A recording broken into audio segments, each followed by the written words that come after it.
이제 현재 김문수 후보를 교체하려고 하는 그런 움직임이 지금 진행되고 있는데 양측에서는 뭐 양보할 그런 기미가 전혀 보이지 않기 때문에 이 문제가 이제 앞으로 어떤 식으로 정리정돈되느냐는 문제는 대단히 중요한 그런 사안인 것 같습니다.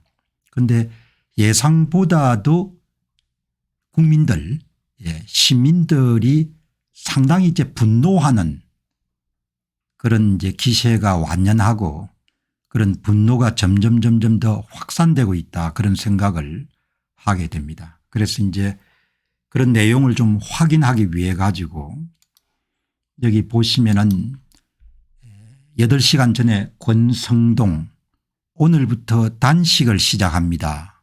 동아일보 5월 8일자 권성동의 단식을 어떻게 생각하십니까? 이렇게 여러분들 제가 질문을 던졌습니다.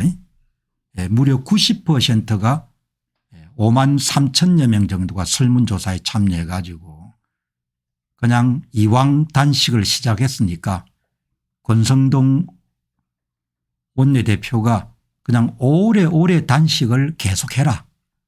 뭐 그냥 내친 김에 영원히 단식을 해라.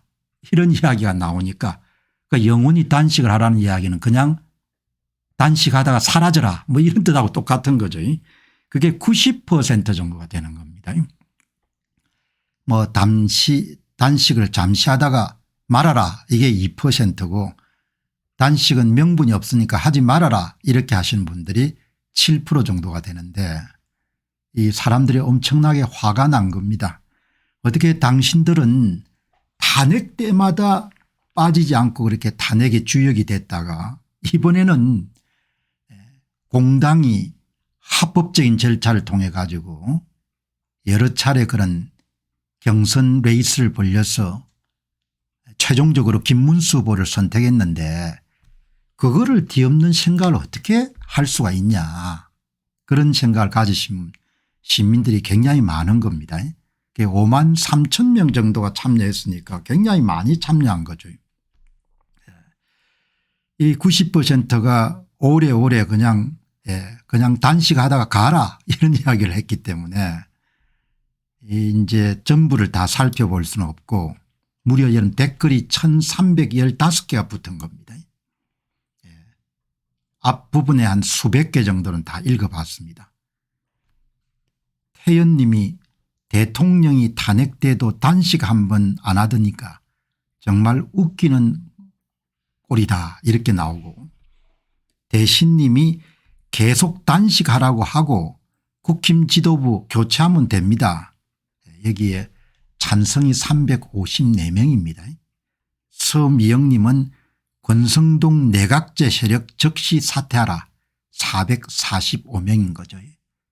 그러니까 한덕수 씨를 바지사장으로 왜 세우는지를 대다수 국민들이 아는 겁니다. 그러니까 권성동 씨나 권영세 씨를 비롯해서 국힘당의 지도부가 국민을 함부로 졸로 보는 것 같아요. 그냥 우리가 결정하게 되면은 찍소리 못하고 그냥 따라올 거다 이렇게 생각하는데 대다수 국민들이 의도 저희 그리고 이번 사태의 주역이 누군지를 전부 다 아는 겁니다. 여기 보시면은 M님이 윤 대통령 탄핵 때 꼼짝도 안 하더니 이제 와서 단식하십시오. 아무도 신경 안 씁니다. 475명이 찬성입니다. 내각제 하면은 나라 망합니다. 우리 잘 생각해야 됩니다. 권영세 권성동 사퇴하라. 내각제 하면 나라 망한다고 생각하시는 분이 꽤 많은 겁니다. 내각제를 그 동네 사람들이 받아들이겠습니까? 실질적으로 일당 지배체제가 바로 코앞에 여러분들 성취하기 직전인데 김자윤 님이 단식 좀 끝까지 해서 영원히 두 권 씨가 국민의힘에서 사라져야 됩니다. 신용기 님이 탄핵 전문가 권성동은 단식하다가 영원히 큐님은 쌀이 아까우니까 나라리에 쭉 굶으시기 바랍니다. 이렇게 나오지 않습니까? 사람들이 엄청나게 화가 난 거거든요. 여러분 오늘 박한나님이 아주 나쁜 사람들입니다 이렇게 표시하셨는데 뭐 여러분 1300개 가운데 얼추 제가 볼 때 한 1300개 정도는 비난을 퍼붓는 이야기거든요. 이게 대표성이 있는 그런 여러분들 조사는 아니지만 정말 양권 씨가 조금이라도 생각이 있으면은 가을 들녘에 이런 불꽃처럼 그렇게 분노가 지금 퍼져나가고 있거든요. 그런데 뭐 이 사람들은 여기서 물러나게 되면은 본인의 정치적 생명이 그냥 위협하기 때문에 계속해서 밀어붙일 요량인 거죠. 자, 제가 여러분들 이번 사태를 보면서 참 나라가 큰일 났다고 생각하는 것이 민주주의라는 것이 두 가지에서 지탱이 되지 않습니까? 하나는 공정한 선거, 다른 하나는 정당 민주주의, 특히 합법적 절차, 절차적 정당성 문제가 대단히 중요한데 이 국힘당의 수뇌부 사람들이 절차적 정당성이 얼마나 중요한지를 그냥 그거를 잘 여러분들 그런데 그 두 사람이 다 변호사 출신입니다. 그 여러분들 이렇게 되는 겁니다. 한 분이 개탄하는 겁니다. 김만일이란 분이 이 나라는 절차적 민주주의는 아예 없는 것 같습니다. 절차적 민주주의가 없으면 북한과 다를 게 뭐가 있겠습니까? 이 보통 문제가 아닌 겁니다. 절차적 정당성 자체가 그냥 아주 우선꼴이 돼버린 겁니다. 그런데 지금 뭐 나경원 의원이나 안철수, 홍준표 뭐 이런 분들이 대부분 다 이 절차적 정당성을 위반해 가지고 당헌 당규에도 여러분들 아무런 그런 규정이 없는 자당이 선택한 후보를 끌어내리는 것이 어떻게 있을 수가 있겠느냐. 그리고 이인재 전 의원을 시작으로 해서 국회의원을 지냈던 209명이 연명해서 김문수 후보 지지를 선언하고 또 임명진 비상대책위원장을 지냈던 분들도 김문수 후보를 지지해서 당무의 취소권을 활용해 가지고 두 사람이 물러나게 하고 정권을 후보가 진 상태에서 대선을 치러야 된다. 그리고 시중 분위기가 권성동 씨와 권영세 씨에 대한 그런 태도 이런 부분에 대한 불만이 불같이 번지고 있거든요. 그래서 어떻든 정리하게 되면은 정말 정당 민주주의라는 것이 민주주의의 아주 중요한 축이고 정당 민주주의 가운데서 특히 보수 색채가 강한 정당에서는 절차적 정당성이라는 부분이 중요한데 그 절차적 정당성을 통해 가지고 선출된 김문수 후보를 끌어내리려고 하는 그 발상 자체가 어마어마하게 이런 비난받아야 될 상황인 거죠. 다음 주제는 한덕수 씨에 대한 이야기도 제가 한덕수 씨하고 여러분들 친분이 좀 있습니다. 오래됐습니다. 아주 오래됐네. 한 30년 이상이 됐습니다. 처신을 이렇게 하면 안 되는 거죠. 아마 한덕수 씨 경력에 말년에 대단히 치명적인 오판이나 실책으로 기록이 될 겁니다. 이 관료 출신들은 대단히 보수적입니다. 그리고 일생을 통해 가지고 이른바 위험 리스크를 감당해 본 그런 경험들이 별로 없을 겁니다. 사업가들은 뭐 일상의 삶 자체가 리스크를 감당하는 것이고 그리고 또 이제 선출직 공직자들은 선거를 통해서 여러분들 리스크를 많이 안지 않습니까? 관료 생활 한 40년 50년을 하게 되게 되면은 그냥 끝이 보이는 생활을 들리게 하니까 그게 이제 몸에 배이지 않습니까? 그런데 말년에 참 치명적인 그런 실수를 한 거죠. 대한민국 국민들 싸우는데 대다수가 한덕수 씨가 자기 주도적으로 국힘당의 대선 후보가 되겠다고 생각했을 것이다. 이렇게 보는 분들은 거의 없을 겁니다. 제가 볼 때는 국힘당의 두 권 씨나 기타 사람들이 여러 번 접촉을 했을 겁니다. 그렇게 권했겠죠. 대개 정치에 문외학이거나 정치하고 인연이 없는 사람들은 정치계 여러분들 진출할 때 대개 3고 초려 4고 초려를 합니다.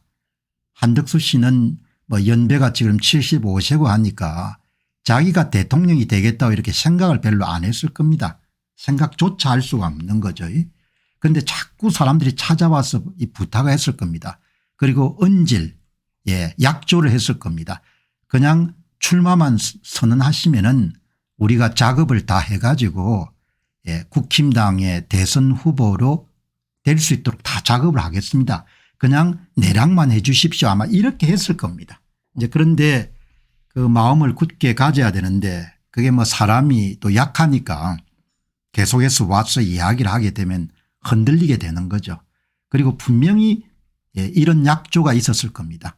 우리가 다 여러분들 만들어 놓을 테니까 그냥 오셔가지고 내가 나라를 위해서 대선 후보에 출마해야겠다. 이것만 여러분들 한 번만 말씀을 하시게 되면 그게 이제 나중에 대부분 덫이 되는데 정치계라는 것은 기본적으로 선의에 의해서는 그냥 출마를 하거나 아니면 발을 들여놓게 되면은 그 상태에서 일어나는 그 이후에 일어나는 상황은 통제할 수 없는 경우가 많거든요.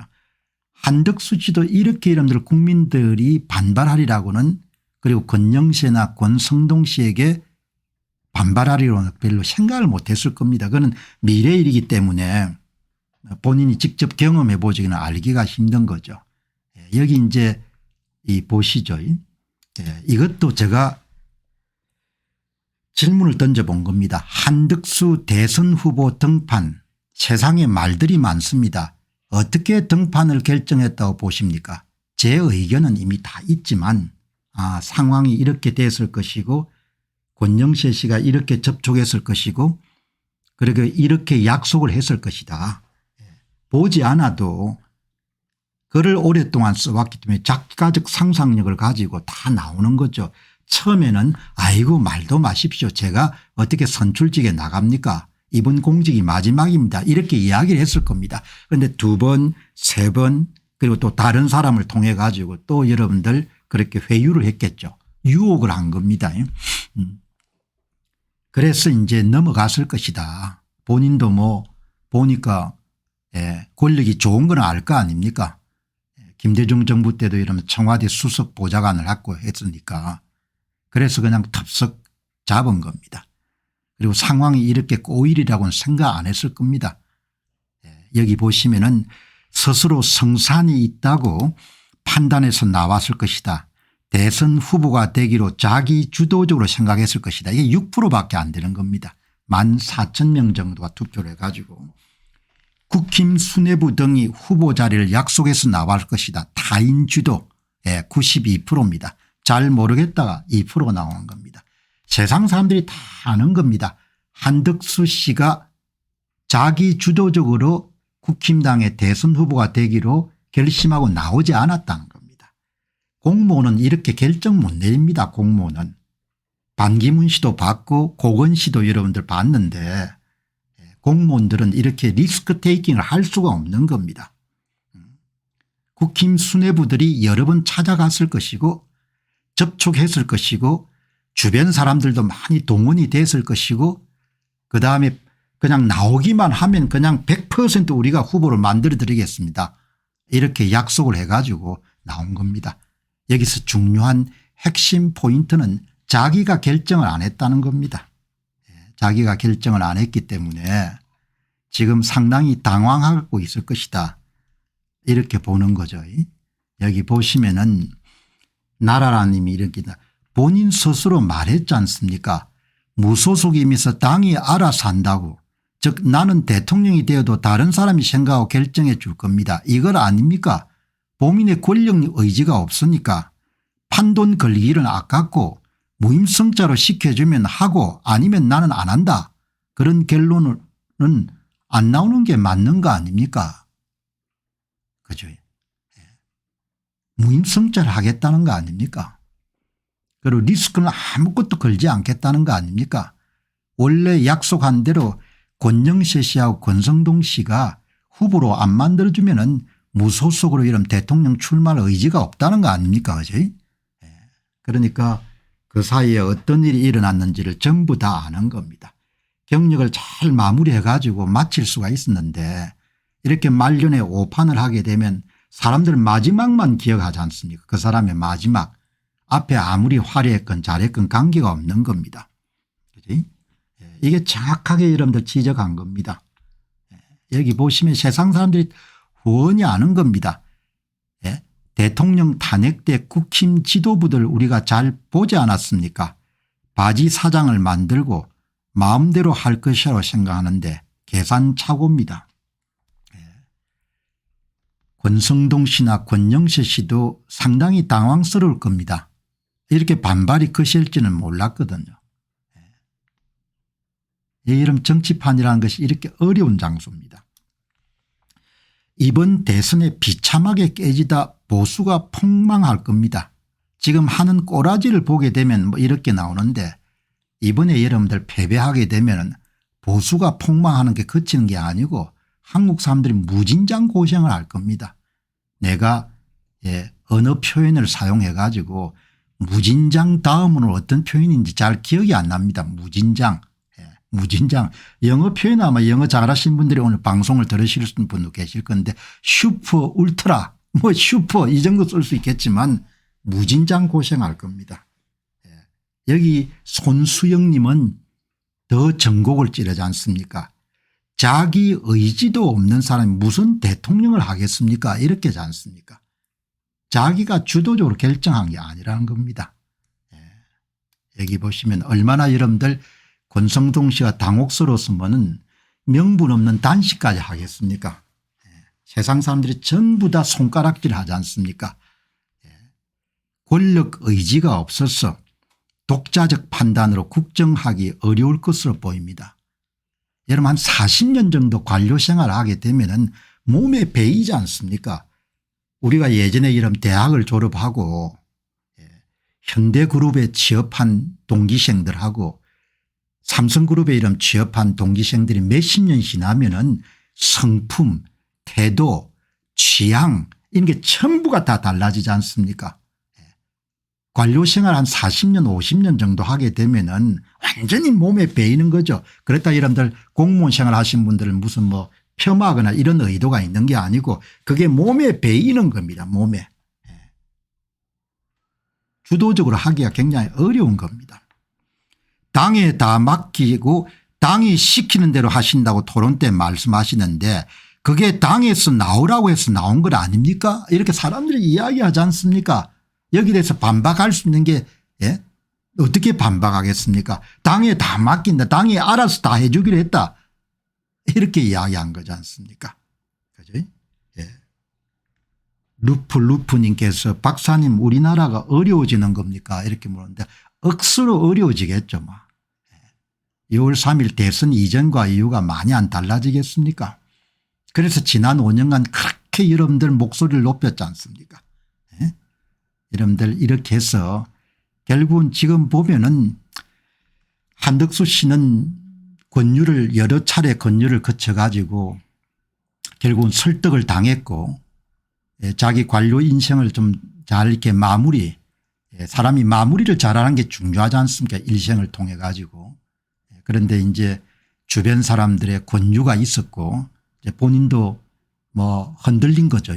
흔들려서 국힘당 후보를 뭐 날로 먹으려고 한 거죠. 뭐 아주 좀 적나라하게 이야기하게 되면은. 그리고 날로 먹을 수 있도록 권정세와 권성동이가 여러분들 약속을 했던 것 같고 그래서 그냥 여러분들 스타일을 구긴 거죠. 그런데 스타일을 구긴 것은 뭐 구겼다고 치더라도 이제 국민들이 고생을 하게 됐으니까 그렇지 않더라도 아주 어려운 선거지 않습니까? 뭐 제가 구체적으로 여러분들 시시콜콜 이야기하지 않더라도 5년 동안 대한민국 선거에 대해서 많은 이야기를 해왔기 때문에 궁금하신 분들은 다 검색해 가 보시게 되면 다 나오지 않습니까? 제가 하고 싶은 이야기는 다 했으니까 아주 어려운 선거를 앞두고 적진 앞에서 보수 진영이 완전히 그냥 분열되는 그런 상황이 발생을 한 거죠. 그래서 지금이라도 가장 좋은 방법은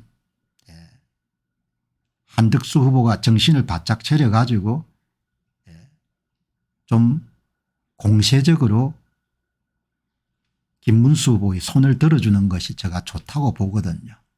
그런데 그것도 결단인데 그런 결단을 내릴 수 있겠냐는 생각이 드는 겁니다. 사업을 하는 사람들은 결단을 내리는 것이 굉장히 익숙하지 않습니까? 투자를 했는데 야 이게 그냥 밑 빠진 독에 물 붓듯이 이런 돈을 부어 넣는 거다. 그렇게 하면 중간에 피눈물 흘리더라도 이런 포기하는 그런 경우가 있지 않습니까? 사업가 인생에서 그런 결단이라는 것은 일상의 삶과 호흡을 하는 것과 비슷하기 때문에 가능한데 공무원들은 별로 그런 일이 없는 겁니다. 내가 내 피 같은 돈을 잃어야 될 경험도 없는 것이고 20일인가 25일 되면 이런 봉급은 나오는 것이고 책임은 뭡니까? 다른 사람하고 나누어 가지는 거니까 그런 게 없는 거죠. 그죠? 그래서 지금이라도 제 생각에는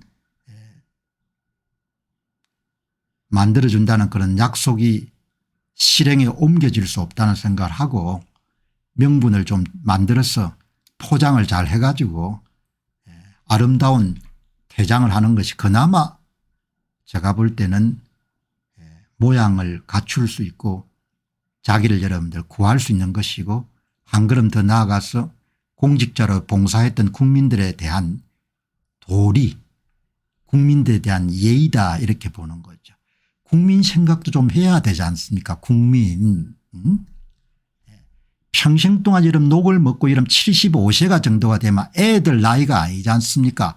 국민들 좀 생각해야 될 거 아닙니까? 자식이 없지만 자식 세대들 좀 생각해야 될 거 아닙니까? 내가 이런 논평하는 게 왜 합니까? 자식들 세대가 이런 데 부끄럽지 않게끔 물려줘야 될 거 아닙니까? 지금 하는 꼬라지들 보시기 바랍니다. 75세가 되면은 북망산 갈 수 있는 여러분 나이를 세는 데가 된 거 아닙니까? 가지고 있는 시간이 별로 많지 않은 겁니다. 마지막까지 이렇게 뭐죠? 권력을 쟁취하기 위해서 뛰고 거짓말을 하고 이런 늙은이들을 우리 주변에서 얼마나 많이 봅니까? 자, 계속해서 한국 문제 살펴보도록 하겠습니다. 한덕수 씨는 이런 지금 이런 생각이 들 겁니다. 아니 당신들 약속 내 함께 다 했잖아. 응? 당신들이 약속했기 때문에 내가 뛰어든 거지 당신들이 약속 안 했으면 내가 뛰어들었겠어? 이런 이야기가 이까지 아마 차오를 겁니다. 왜냐하면 약속 안 했으면은 한덕수 씨가 나올 수가 없는 사람입니다. 사람 자체가 그렇게 할 수 없는 사람인 겁니다. 꽃가마를 태워준다고 했기 때문에 나온 거지 않습니까? 나오시기만 하면 그냥 나온다고 하면 우리가 전부 다 알아서 하겠습니다. 이렇게 했기 때문에 나온 거지 않습니까? 여기 보시면은 오늘 조선일보 일면 톱 기사에 두 분이 야외에서 이런 만나고 1시간 정도 나눈 대화를 제가 그 현장에 있지 않았지만 찬찬히 본 겁니다. 그러면은 대략 각자의 심중에 있는 뜻도 살펴볼 수 있고 전후 맥락도 여러분 정확하게 알 수가 있는 거죠. 여기 한번 보시기 바랍니다. 국힘당에서 나를 여론조사 결과를 이용해서 후보로 만들어달라 그거지 않습니까? 핵심이. 당에서 다 해준다고 했으니까 당이 이름 구체적으로 누굽니까? 권영세 권영수의 권영세 권성동 이양수 이런 당 3역이지 않습니까? 여의도 연구원의 윤희숙 이런 사람들이 다 동원이 돼 가지고 여론조사 결과를 발표해서 김문수 후보를 낙선시키고 한덕수를 당선시키고자 하는 그런 계획이 있었지 않습니까? 국힘당에서 만들어준다고 했지 않습니까? 당 3역이 이렇게 약속을 했지 않습니까? 내가 이런 약속하는 것을 본 적은 없습니다. 들은 적도 없고 그러나 전후 맥락이 약속을 했으니까 한덕수 후보가 나온 거죠. 그리고 윤희숙 후보가 윤희숙 여의도 연구원장이 이야기했지 않습니까? 우리가 여론조사에서 이런 결정하면 됩니다. 그렇게 이야기했지 않습니까? 세상에 비밀이 어디 있습니까? 제대로 못 해내면은 우리 김문수 후보님이나 저나 속된 말로 바로 가버린다고 가버립니다. 지금 보수진영 전체가 여러분들 그냥 훅 하고 가게 생겼습니다. 지금 두 분이 이렇게 분란을 피우지 않더라도 굉장히 어려운 선거를 지금 앞두고 있는 겁니다. 제 이야기의 요지는 뻥치는 게 아니고 저처럼 5년 동안 선거 데이터를 분석해서 대한민국 선거의 문제점을 전모를 정확하게 파악한 사람이 어디 있습니까? 10몇 년 이상을 분석을 했지 않습니까? 대한민국 선거가 어떻게 이루어지는지. 이런 일이 없더라도 엄청나게 어려운 선거입니다. 저는 김문수왈 저는 단일화를 늘 생각하고 지금도 생각하고 한 번도 단일화 안 한다고 한 적이 없습니다. 한 후보께서 5월 10일까지 단일화가 안 되면 후보 등록을 안 하겠다고 했는데 그래 저는 상당히 놀랐습니다. 대통령 후보가 때가 나와 가지고 단일화가 안 되면 무소속이라 출마를 해야 되는 거죠. 그걸 안 하기로 했던 데에서 김문수 후보가 대단히 놀랬다는 거 아닙니까? 나도 놀랬거든요. 단일화가 안 되면은 그러면은 각자 길을 가도록 하겠습니다. 이런 이야기가 나올 줄 알았거든요. 아 그래서 많은 국민들이 저를 포함해 가지고 아 이분이 자기 주도적으로 대선 출마를 결정하지 않으셨구나. 예. 꽃가마를 태워준다는 그런 약조가 있었기 때문에 출마했구나. 그렇게 여러분들 많은 국민들이 이해를 한 겁니다. 자 여기 보시게 되면 나오기만 하면 꽃가마 태워준다고 하지 않았냐. 꽃가마 아니면 난 안 하겠다 이런 뜻이지 않습니까? 예? 두 분이 1시간 동안 이런 나눈 것을 기자가 이런 발췌해서 이야기한 몇 부분만 보더라도 전후의 여러분들 맥락이라든지 상황이 전부 다 그려지지 않습니까? 왜 여러분들 권성동 씨가 단식을 하는지 그게 전부가 다 그려지지 않습니까? 다급하니까. 예? 다급하니까. 예? 한덕수 씨 입장에서 억울한 겁니다. 나오기만 하면 꽃가마를 태워준다고 약속을 했는데 예? 꽃가마 태우지 않으면 난 안 하겠다는 거 아닙니까? 응? 그래 약조를 해서 나온 겁니다. 약조를 해가지고 나온 거고 여기 보시면은 우리가 이기려면 방향은 옳은데 시작은 일주일 뒤에 합시다는 건 하지 말자는 이야기가 똑같습니다. 당장 오늘 내일 결판 내시기 바랍니다.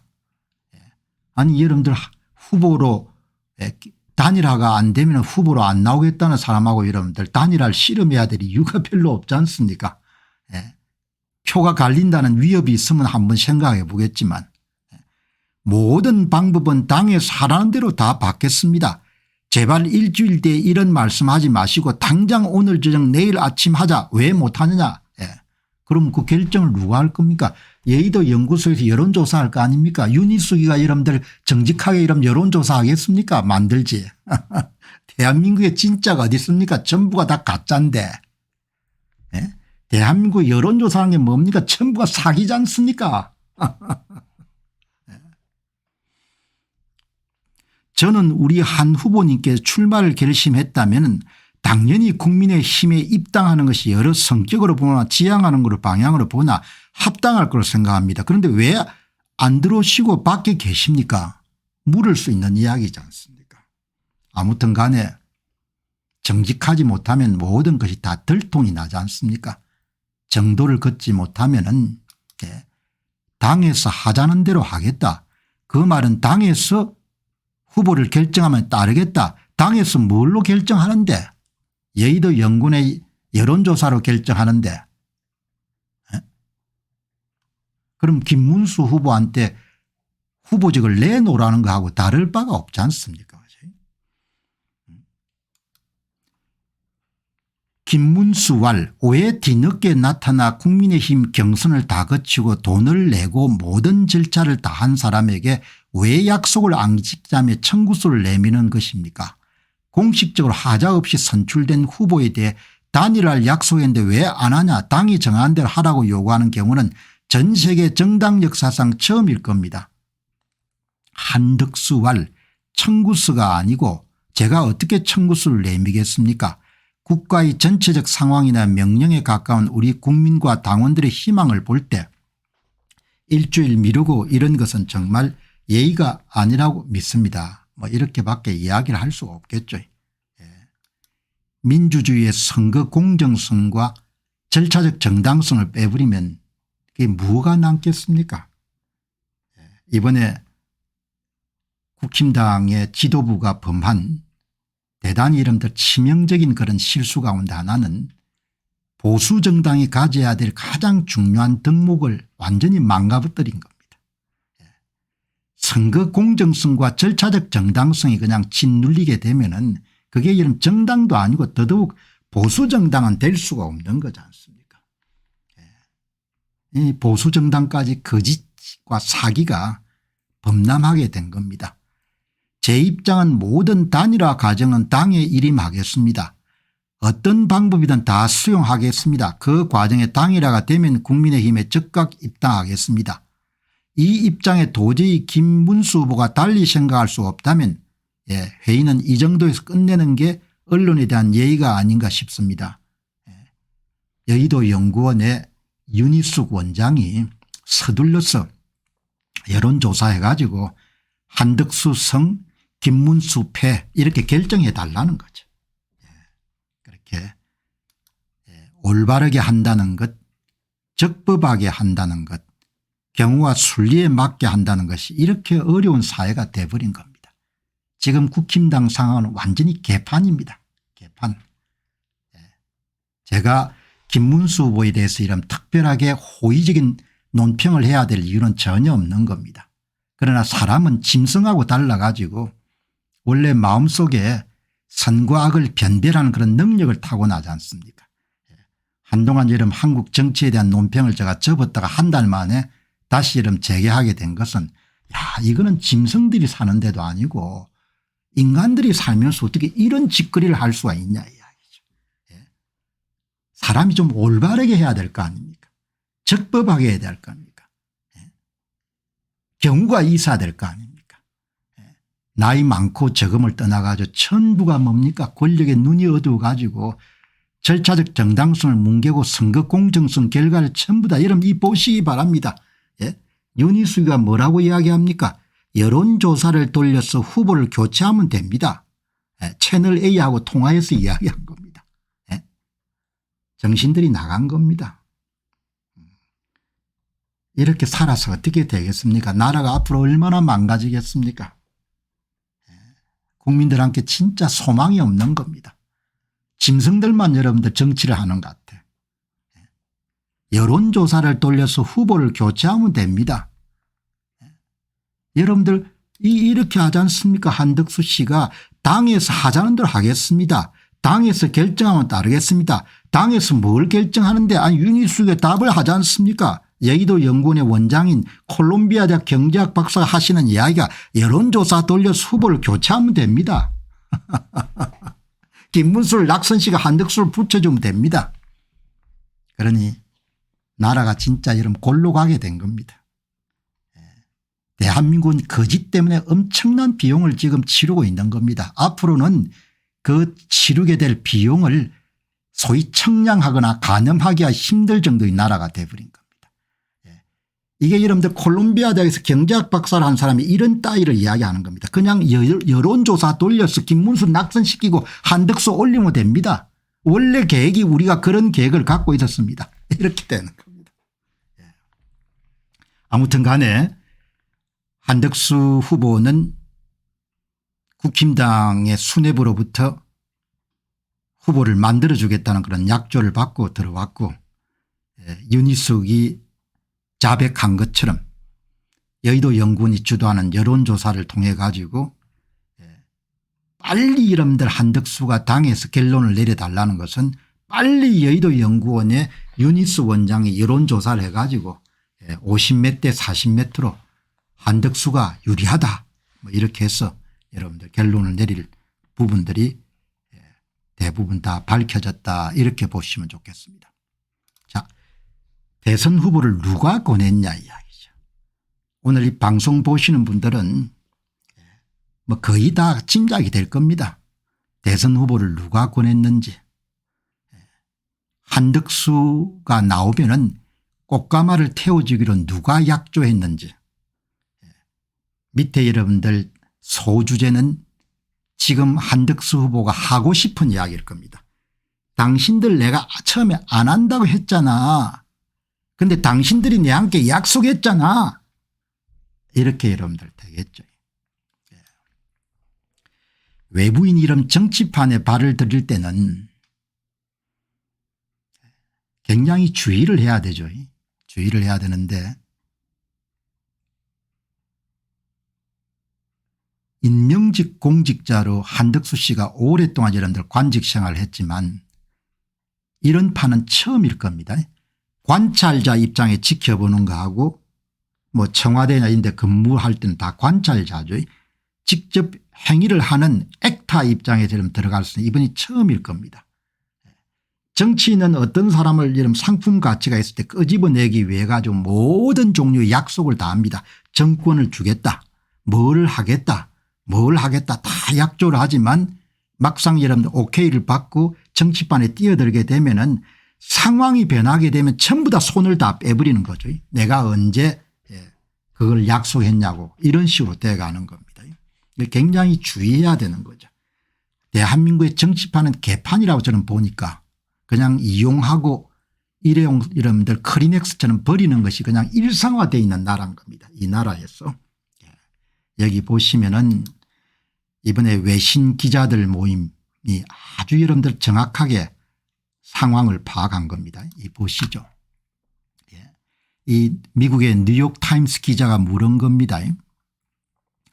대선에 출마할 의향이 있었으면 미리 사퇴를 하고 국민의힘 경선 과정에 참여하셨으면 좋았을 것입니다. 이런 단일화 문제가 생기지 않았을 텐데라는 질문이 듭니다. 왜 그렇게 하셨는지 제가 궁금합니다. 뉴욕타임스 기사입니다.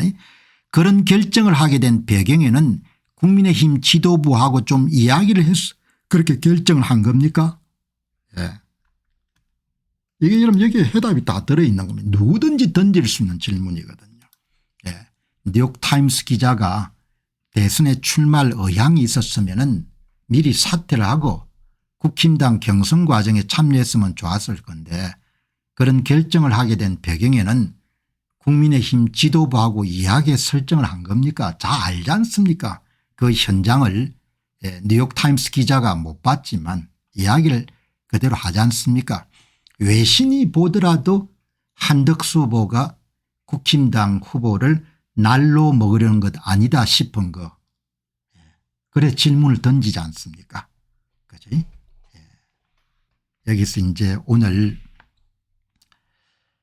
참 이제 한국 사회에서 아쉬운 것은 어제 여러분들 이 일론 머스크 이야기를 소개하면서 이렇게 이야기하지 않습니까? 진실을 열망하는 것은 매우 중요합니다.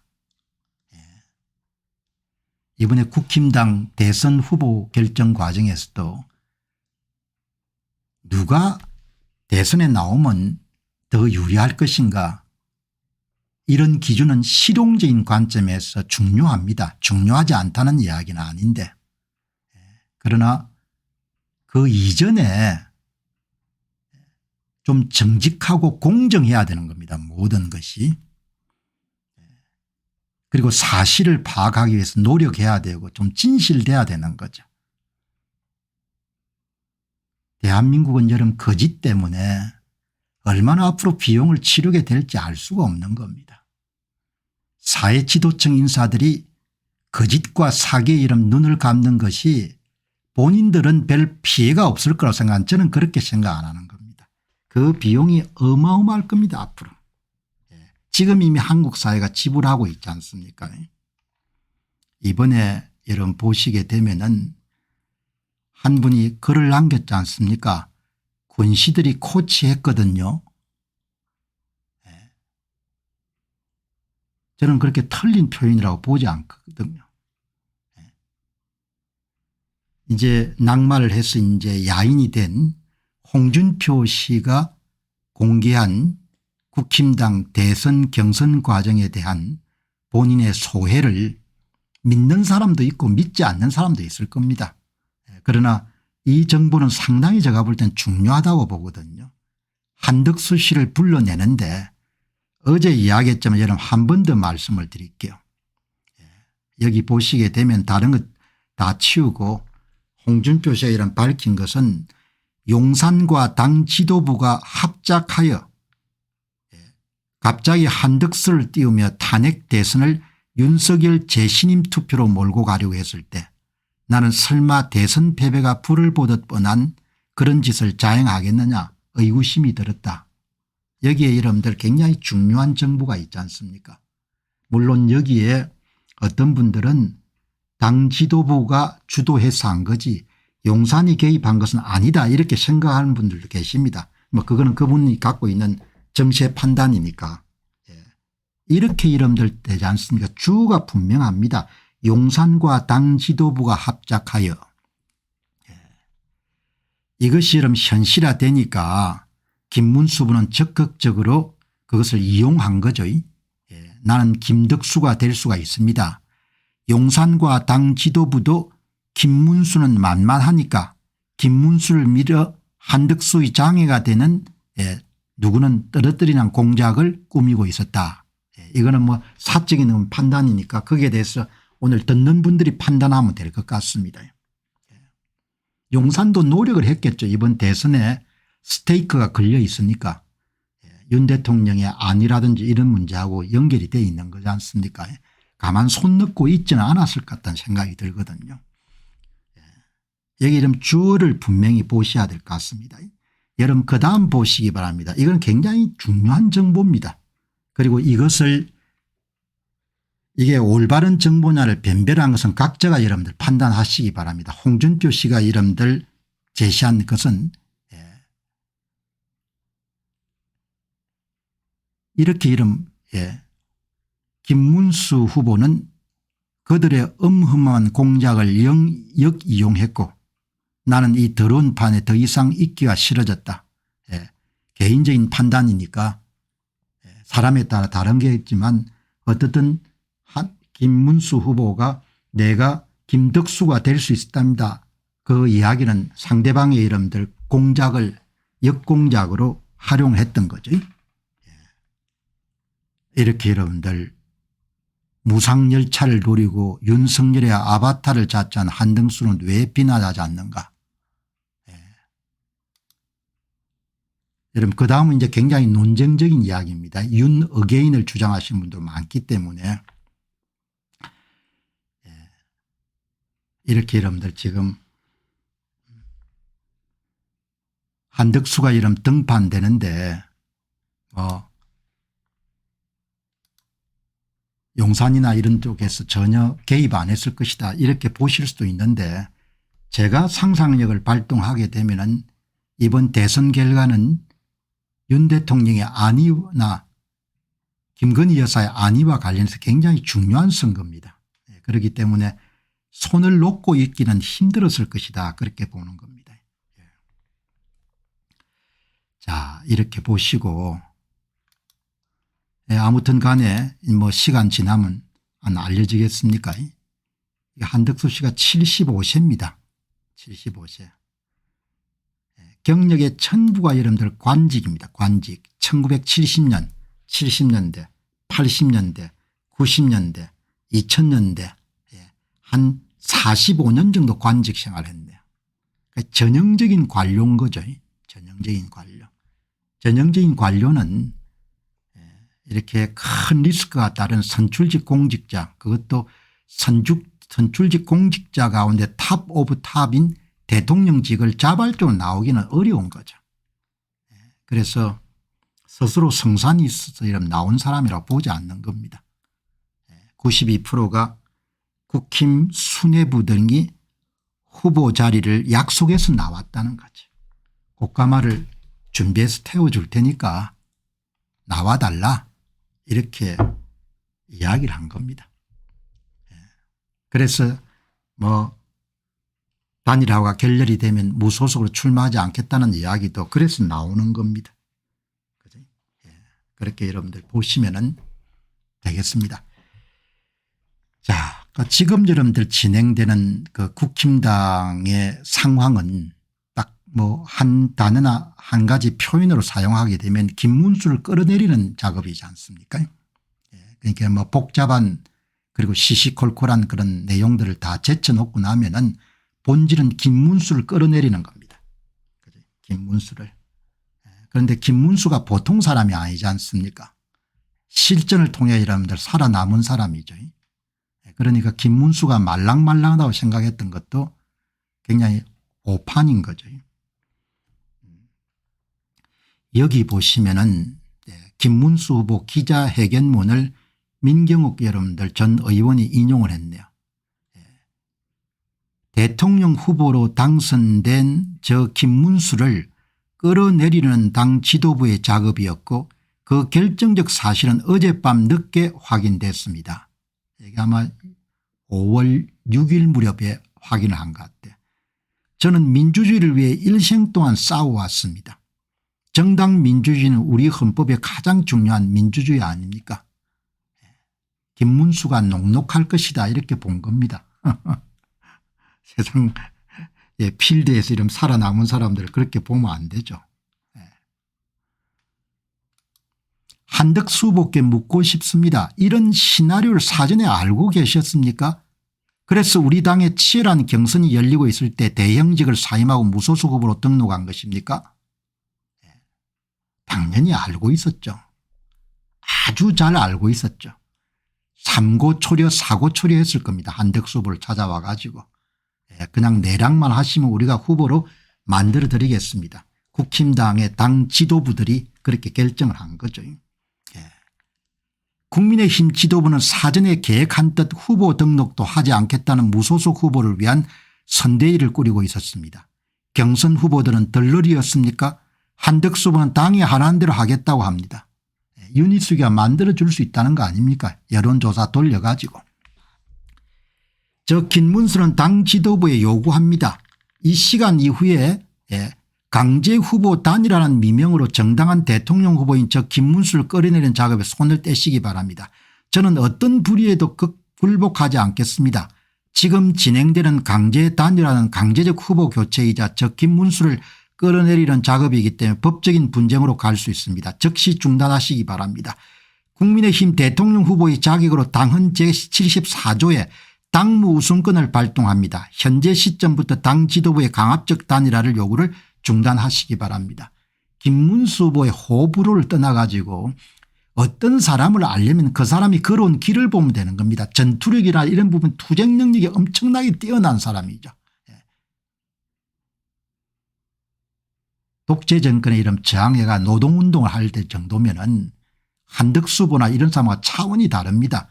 권영세나 권성동은 다 머리가 좋아가지고 사법고시 여러분들 통과하고 하겠어요.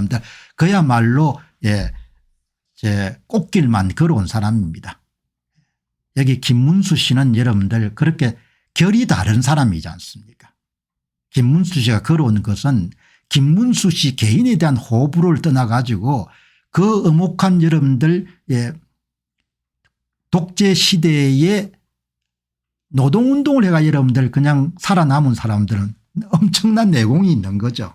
그러니까 사람을 엄청나게 여러분 잘못 본 겁니다. 어떻든 간에 이렇게 여러분들 일격을 가한 겁니다. 그리고 마지막에는 여러분들 이 이제 당무 여러분들 우선권은 이런 당헌 제74조 같은 조항이 굉장히 중요하거든요. 이 율사 출신들이 보시기 바랍니다. 황우여 무리수가 있고 법적 책임이 따를 수 있겠다 싶어 선관위원장 정적 사태 그냥 선거해 가지고 그냥 위임장 주는 걸로 내 임무가 끝났다. 김기현 판사 출신이죠. 나경원 판사 출신, 주호영 판사 출신인 겁니다. 모두가 당원 당규에 그런 게 없다는 겁니다. 여기 보시게 되면 제22대 대통령 후보자 선거관리위원장 황우여 이렇게 확정된 적법한 당의 후보를 무슨 수로 뒤집자는 건가. 그 정신들이 없는 겁니다. 그러니까 권성동이나 이런 권영세 씨가 인생을 자기들이 어떻게 살아왔는지를 이번에 다시 한 번 더 제가 더 보고 놀라는 겁니다. 야, 이 사람들 진짜 어떻게 인생들을 살아왔냐. 이걸 어떻게 뒤집겠다는 이야기냐 이야기죠. 한덕수는 지금 경선도 안 하고 입당도 안 하고 기탁금도 안 내고 추천인 서명도 안 받고 무소속 후보 등록도 안 하고 국힘당 후보 자리를 날로 먹으려 하고 있습니다. 김문수 자리를 훔치려고 있다니 한덕수가 영어를 잘한다니까 영어로 막 stop the steal. 이렇게 여러분들 결국 단 1푼의 손해나 수고도 감당하지 않고 국힘당 대선 후보를 꿰차겠다는 거 아닙니까? 관료 출신들은 돌다리도 두들겨 보고 이러면 건너는 사람이지 않습니까? 관 출신들이 되게 그렇지 않습니까? 이번에도 한 푼 손해 없이 여러분들 꽃가마를 태워준다고 생각했으니까 나온 거지. 무소속으로 출마 안 하겠다는 거 아닙니까? 여기 보시게 되면 민경욱 아마 의원이 저는 보지 않았습니다마는 대화 1시간을 거의 다 실황 중계를 했으니까 다 본 모양입니다. 한덕수가 베테랑 외교 통산 협상가라고 해서 김문수 후보와의 대화를 눈여겨봤으나 혓바닥이 길다는 인상만 받았습니다. 진실이 뒷받침되지 않는데 그 말에 힘이 실릴 수가 없습니다. 사실과 진실의 바탕을 두지 않으면 말이 버벅거리죠. 우리도 뭐 그런 경우들을 많이 해보지 않습니까? 사실과 진실에 이런 데 기초하지 않는 논평은 말이 길어지고 말이 버벅거린 겁니다. 대화 중에 중언부언하고 상대의 말을 끊고 화를 내고 별 것도 아닌 것을 꼬투리 잡고 하는 꼴을 전 국민이 생방송으로 지켜봤습니다. 한덕수 후보가 믿는 가장 확실한 것이 여의도 연구원의 여론조사인 겁니다. 단박에 여론조사에 의하면 단박에 결정해 줄 걸로 본 겁니다. 윤희숙 씨도 이렇게 인생 살면 안 되는 겁니다. 윤희숙 씨도 여러분 저보다 한 연배가 한 10년 정도 아래인 것 같은데 인생을 다들 이렇게 살아가지고 되겠습니까? 불의하고 타협하고 거짓말하고 정치를 어떻게 이렇게 배운지 모르겠습니다. 뭐 권영세 씨는 더 이상 이야기할 필요가 없습니다. 벌 받을 겁니다. 왜? 옳지 않은 일을 했고 대다수 국민들이 옳지 않은 일을 하고 있다는 걸 다 아는 겁니다. 국민들이 권영세나 권성동 씨 이름들 머리 꼭대기에 올라타 있는 겁니다. 명분도 없고 합법적이지도 않고 순리를 따른 것도 아니고 정직하지도 않은 그런 길을 선택해 가지고 아마 이 양반들이 또 살아남을 참 두고 보겠습니다. 여러분 보수 진영은 엄청나게 위험한 상황에 도달해 있습니다. 나경원 의원에 대한 호불호가 있지만 탄핵 정국을 겪으면서 그래도 나경원 의원이 참 반듯한 사람이구나 그런 생각을 제가 한 겁니다. 사람이 그래도 좀 반듯해야 되지 않습니까? 반듯하게. 왜? 거짓말은 금세 드러나니까. 이준식님 고맙습니다. 보수 진영이 참 절체절명입니다. 이번에 나경원 씨 지적하시기 바랍니다. 이게 뭔고 하니까 당원 당규에서 후보를 끌어내릴 수는 없다는 겁니다. 그리고 보수 정당에서 그런 정직이란 덕목 합법이란 덕목을 빼면 어떻게 존재하겠냐 이야기죠. 민주당의 무차별적인 탄핵 청문회 특검 입법 복주에 사실상 사법부가 백기를 든 겁니다. 대한민국 사법부가 완전히 장악당한 겁니다. 입법부가 완전히 장악당한 겁니다. 그리고 행정부가 완전히 장악될 가능성이 매우 높습니다. 대한민국이 실질적으로 일당 지배체제에 들어가는 겁니다. 그냥 보수 진영이 여러분들 절체절명이다 이 정도 상황이 아닌 겁니다. 이런 위기 상황에서 우리 당은 스스로 당헌 당규마저 져버리며 최악의 경우 우리 후보를 내지 못할 수도 있는 자멸적인 상황을 스스로 몰아붙이고 있습니다. 당헌 당규에 없는 짓을 하고 있다는 거 아닙니까? 누가? 판사 출신인 나경원 의원이 분명히 이야기를 하는 겁니다.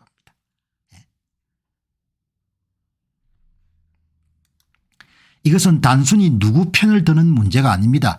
우리 보수정당의 근간인 원칙의 문제이자 법치의 문제입니다. 우리 당이 언제부터 이리도 원칙 없이 폭력적인 모습을 보였는지 묻지 않을 수 없습니다.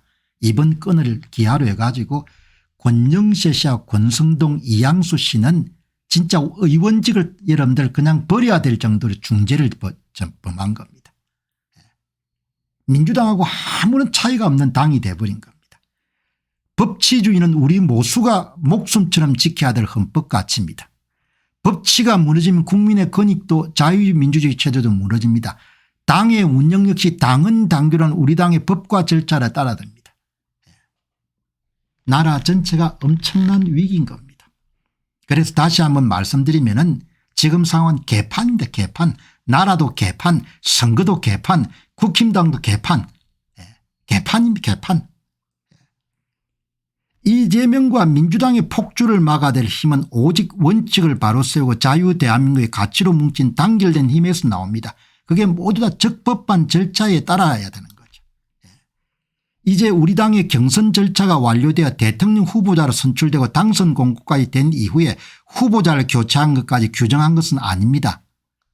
당은 74조 2가 74조 2를 아무리 확대 해석하고 자의적으로 해석하더라도 이 조항을 자의적으로 확대 해석하여 선출된 후보자를 교체하거나 그 지위를 흔드는 근거로 삼으려는 시도는 명백히 당은 당규의 정신에 위배됩니다. 이렇게 분명하게 이야기를 해 주기가 굉장히 어려울 겁니다. 본인들 한 달이 지나면 이러면 다 아는 사이니까. 이렇게 여러분들 당은 당규에 의하지 않고 장난질을 하는 겁니다. 황우여 씨가 여러분들 선관위원장 문제가 될 것 같이 나는 이제 선대위원장으로 넘어갔으니까 풀어달라고 했고 후보 선출까지만 선관위원장 임무이고 나머지는 후보 영역이라고 언급하신 바가 있습니다. 당선인 공고로 선관위 역할은 사실상 종료되었음을 확인해 주는 겁니다. 이렇게도 밀어붙이려고 하면은 본인들 정치 생명을 걸어야겠죠. 명백한 불법행위를 하는 겁니다. 국힘당의 당 지도부가 비상대책위원장 권영세, 원내대표 권성동, 사무총장 이양수가 여러분들 기본적으로 불법행위를 하고 있는 겁니다. 이렇게 가서 안 되는 겁니다. 아무리 뭐 화급하더라도 여러분들 지켜야 될 것이 있는 것이고 지금 보시죠. 당헌 당규를 지금처럼 자의적으로 해석해서 전국위원회나 정당대회를 통해 후보 교체 또는 강제적 당일화를 추진하는 움직임에 대해서 많은 의원들이 깊은 우려를 포함했습니다. 후보 강제 교체, 강제 단일화 관련 일련의 행위는 정치적 결단의 영역이 아니고 명백한 당헌 당규 위반이자 정당 민주주의 위배, 위헌 위법적 만행으로 더 큰 호랑과 파괴적 결과를 낳을 수 있습니다.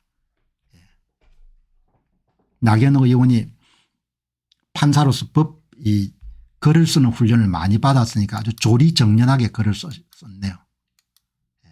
결론은 여러분 뭔고 하니까 보수진영의 가장 중요한 덕목 가운데 하나인 정직과 법치의 원칙에 완전히 위반된 행위를 현재 국힘당의 당 지도부가 밀어붙이면서 김문수 후보의 교체라는 그런 초강수를 두고 있다는 거죠. 그거는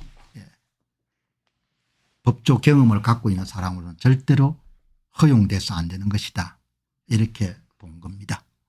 여러분 대한민국은 거짓 때문에 엄청난 비용을 치르게 될 겁니다. 오늘 이 방송을 보시는 분들도 저마다 비용 청구서를 받게 될 겁니다. 그거는 내하고 관련이 없고 강 건너 불처럼 생각하는 사람이 지금도 참 많습니다. 저는 그렇게 생각하지 않습니다. 체제라는 것, 나라는 것은 공기하고 물하고 같아가 전부가 다 합당한 비용을 치르게 되는 겁니다. 오늘 여기 보시기 바랍니다. 여기에 조선일보에 보시게 되면은 보수 정치 마치는 국힘 정치인들 양상훈 칼럼 주필의 칼럼이 실렸습니다. 무슨 이야기를 했냐 이렇게 보니까 전부가 다 거짓말인 겁니다. 내가 기가 찬 겁니다. 전부가 다 거짓말 해놓은 겁니다. 그래서 양상훈 주필은 나는 비용을 치르지 않을 것이다 아마 이렇게 생각하는 겁니다. 천만의 말씀입니다. 나라 전체가 여러분들 냉동이 치면서 엄청난 비용을 치르게 될 겁니다. 여기 보시게 되면은 오늘 여기 보시죠. 윤 후보는 0.7%포인트가 아니라 그 10배인 7%포인트 이상을 이겨야 됐다. 낙선이 아슬아슬한 신승으로 바뀐 것은 윤을 포함해 지금 국힘 전체 실력이 그 정도였기 때문이다. 계엄의 권한을 따져 올라가면 바로 그 충격적인 0.7%가 나온다. 이재명을 차기 민주당 대표와 대선 주자로 확정해 준 숫자이자 윤이 겸허해지지 않을 경우 닥칠 풍파를 예고한 숫자이다. 조선일보의 주필조차도 대한민국의 근본 문제를 전부 다 외면하는 겁니다.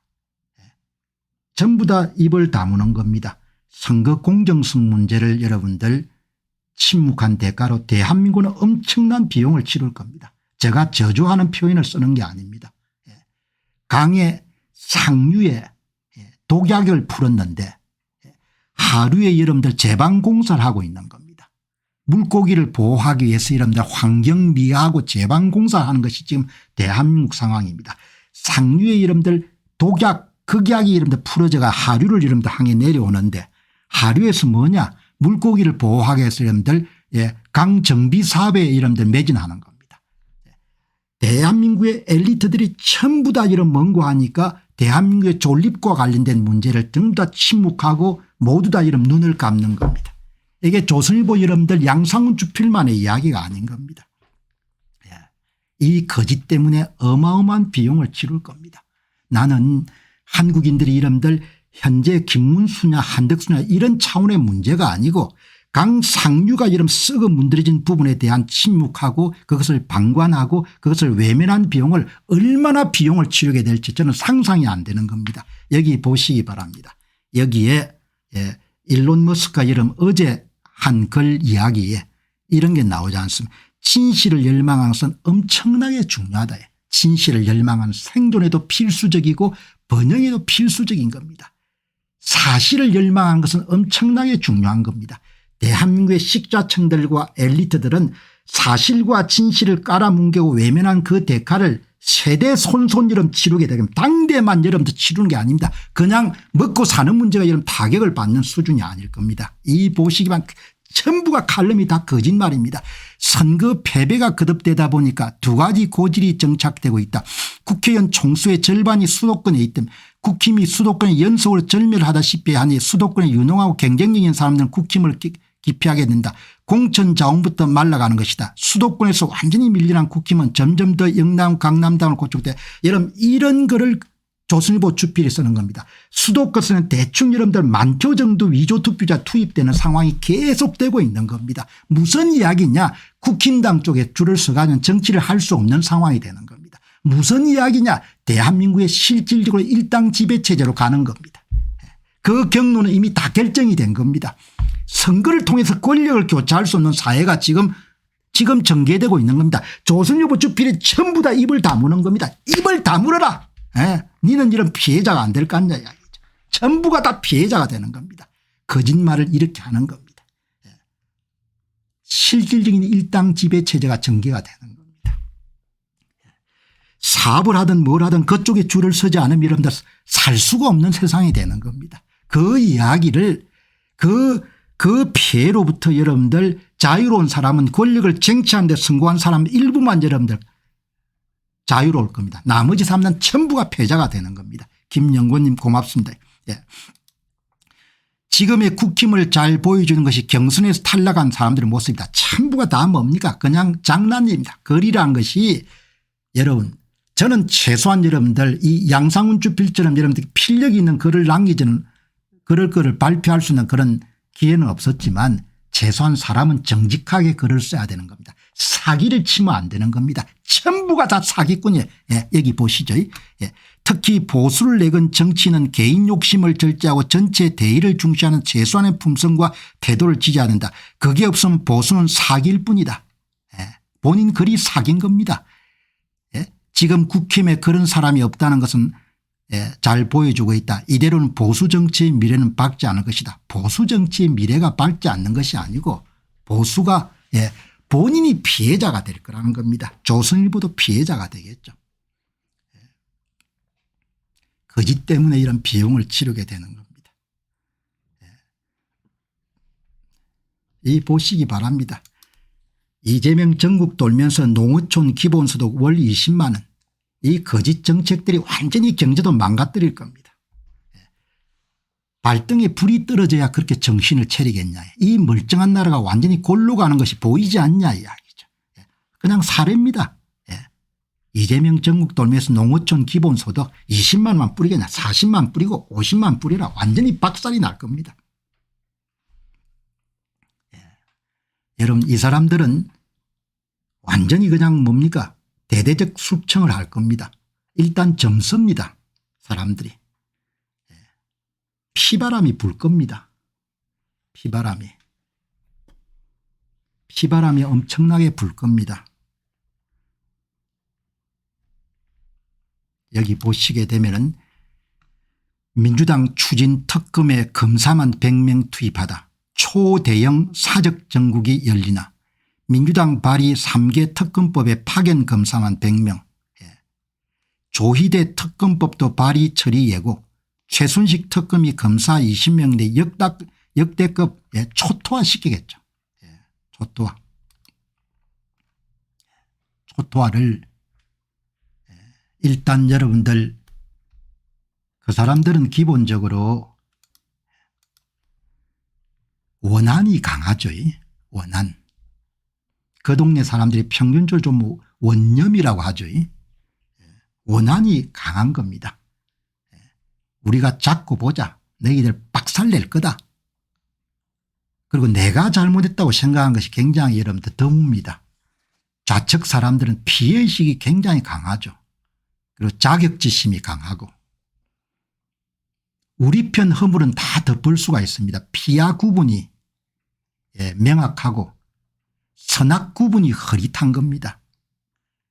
그래서 송두리째 없이는 것이 굉장히 여러분들 그 사람들 뇌리 속에 강하게 잡혀있죠. 척결 이런 표현들이. 본인들이 쟁취한 권력을 정당화하기 위해 가지고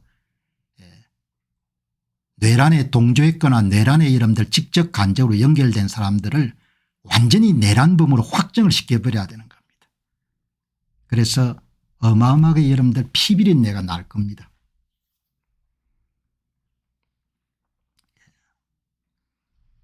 그리고 점섭니다.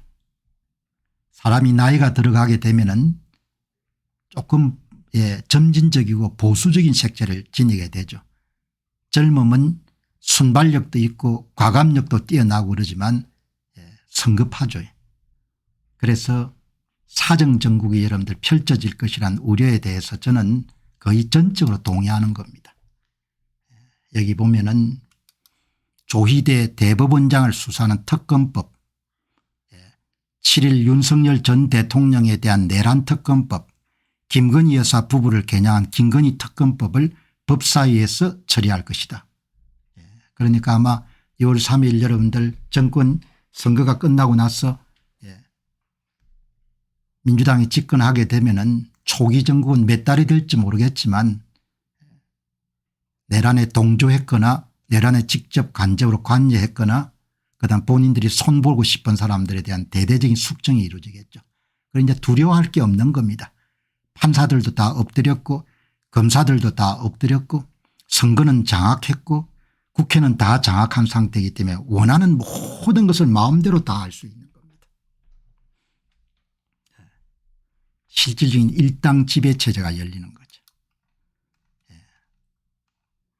일당 지배체계가 이렇게 열리는 겁니다. 그래서 이런 보시게 되면은 오늘 한 분이 잘 표현했네요. 정권이 바뀌면 피바람이 몰아치겠네요. 권불 5년 이 또한 지나가리라. 5년으로 끝나지 않겠죠. 이분이 앞부분은 전망이 옳은데 뒷부분은 틀린 겁니다. 몇십 년이 될지 알 수가 없는 거죠. 권불 5년이 아닌 거죠. 사람들 다 이렇게 이름 느낍니다. 우리나라가 지금 어디로 흘러가는지 영원히 돌아오지 못할 길을 가고 있는 것 같습니다. 이 사람들이 아는 겁니다. 본능적으로. 개헌만 빼놓고 나라를 완전히 좌파 전체주의 독재국가로 만들고 있습니다. 사람들은 여러분 직관적으로 아는 겁니다. 야, 이 나라가 진짜 어려워지고 있구나. 자유민주주의 대한민국의 점으로 가는구나 이렇게 느끼는 겁니다. 권력이란 것은 여러분들 윤석열이 집권 초기에 저렇게 했다면 탄핵도 안 당하고 계엄도 필요 없었을 것입니다.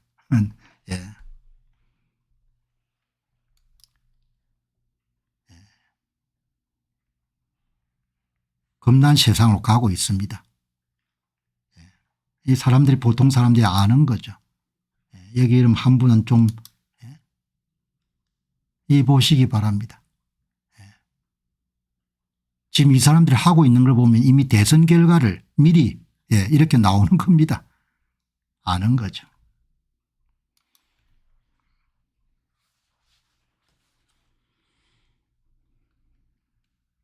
여기 보시면은 인간은 흔히 작은 새처럼 행동하는데 눈앞의 이익에만 집중해 다가오는 외의 위험을 보지 못하는 참새와 같다. 마키아벨리의 군주론에 나오는 표현이지 않습니까? 여기 보시죠. 민주당 추진 특검에 검사만 100명 초대형 사정정국 열리나 민주당이 집권하면 앞으로 전국이 어떻게 될 것으로 보십니까? 여러분들 이 보시면 사람들이 960명 했으니까 뭐 10,000명에도 비슷하게 나올 겁니다. 대대적 사정정국이 펼쳐질 것으로 본다. 수사, 구속, 탄압 98%입니다.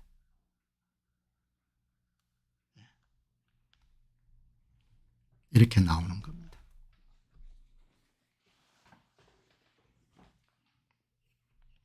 그죠? 자, 여러분 이 보시죠. 보수진영이 괴멸된다. 괴멸시키겠죠. 그 정도로 안 끝날 겁니다. 제가 보기에는. 왜냐하면 이제는 뭐 다 장악했기 때문에. 오늘 보니까 제가 그 말씀을 드리는 것은 홍준표 시장이 가장 최근에 올린 이야기입니다. 여기에 대해서도 홍준표 전 시장이 내린 판단을 동의하지 않는 분도 계실 건데 그냥 참 좀 아시기 바랍니다. 3년 전에 두 놈이 윤석열을 데리고 올 때부터 당의 망조가 들던 여기 두 놈이 누군지 모르겠는데 아마 권영세 권성동을 이야기하는 것 같아. 또다시 엉뚱한 짓으로 당이 헤어날 수 없는 수렁으로 빠지고 말았습니다. 내가 이럴 줄 알고 더러운 발에서 빠져나오긴 했지만 한국 보수진영은 또 한 번 괴멸되는 겁니다. 김문수 주장이 맞습니다. 윤통과 두 놈은 천벌받을 겁니다. 이렇게 했으니까 오늘 윤 어게인 하신 분들은 조금 언짢을 겁니다. 여기 보시죠. 한국 보수진영이 또 한 번 괴멸될 것이다. 여기 그치지 않을 거라는 겁니다. 제 이야기의 요지는. 나라가 이름 짝살이 날 겁니다. 미래와 관련된 일이기 때문에 제 판단이나 전망이 틀릴 수도 있습니다. 그렇지만 저는 홍준표 여러분들 전 시장이 이야기하는 수준에 머물지 않을 거라고 보는 겁니다. 한국 보수진영은 또 한 번 괴멸되는구나. 보수가 괴멸되는 차원으로 끝나지 않을 거란 이야기입니다. 보수가. 그럼 당신은 어떻게 그렇게 보냐. 한국은 실질적 민주주의가 끝나고 형식적 민주주의 국가가 될 겁니다. 이거를 전문 용어로 포말 디모클래시라고 이렇게 표현합니다. 형식적 민주주의. 외관은 상권 분립이 다 돼 있지만 상권 분립이 다 와해된 겁니다. 선거 독재가 가장 중요한 포인트입니다. 홍콩과 같은 겁니다. 실질적으로 일당이 지배하는 겁니다. 다수당이 대부분 의석을 차지하고 대부분 여러분들 국힘당도 쪼그라들어가 군소정당 가운데 하나가 될 겁니다. 사법부가 장악이 되고 언론 자유가 억압을 받겠죠. 그다음에 필요한 친구들은 다 구속시킬 거고. 이게 형식적 민주주의 국가에 나타나는 공통된 특징인 겁니다. 그러니까 사람들은 그렇게 심각하게 생각 안 합니다. 그리고 나도 이제 뭐 더 이상 여러분들 그냥 논평자로서 이야기하는 겁니다. 한국 보수진영이 또 한 번 괴멸이 되는구나. 군불 5년 그런 차원이 아닌 겁니다. 오래 갈 거로 봅니다. 수십 년 수백 년 가겠죠. 조선이 500년 갔으니까. 형식적 민주주의 국가가 돼가는 겁니다. 형식적 민주주의 국가가. 그래서 여러분들 국힘당의 수도권 출마자들 수가 줄어든다는 게 양상훈 씨 이야기인 겁니다. 왜냐하면 사람들은 다 아는 겁니다. 그쪽에 줄을 서가 여러분 출시하기 힘들다는 것을.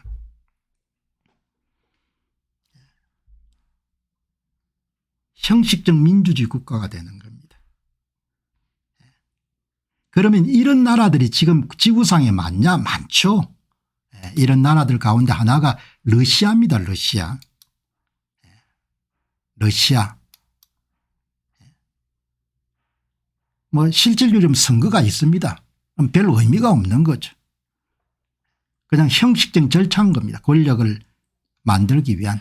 터키도 마찬가지고. 터키도 선거를 통해서 권력 교체가 불가능한 나라가 된 겁니다. 헝가리도 마찬가지고.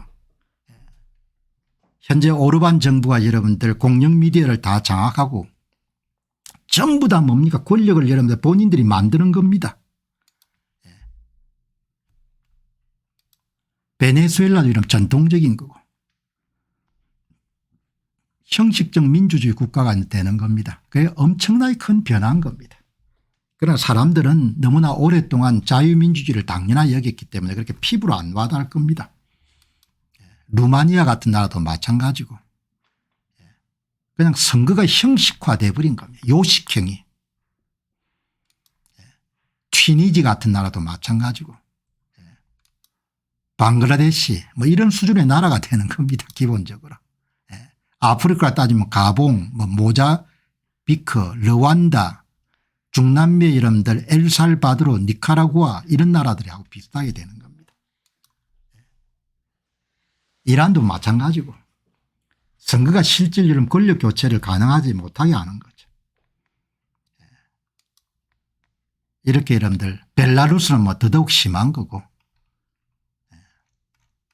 여러분 여기에 오늘 홍준표 시장이 가장 최신으로 올린 한국 보수 진영은 또 한 번 괴멸되는구나. 이 차원 정도가 아니고 이 차원 정도가 아니고 제 이야기의 요지는 이 차원 정도가 아니고 그냥 한국이 형식적 민주주의 국가로 여러분들 넘어가는 겁니다. 그러나 사람들은 뭐 나는 별로 관련이 없을 거다 이렇게 보는 겁니다.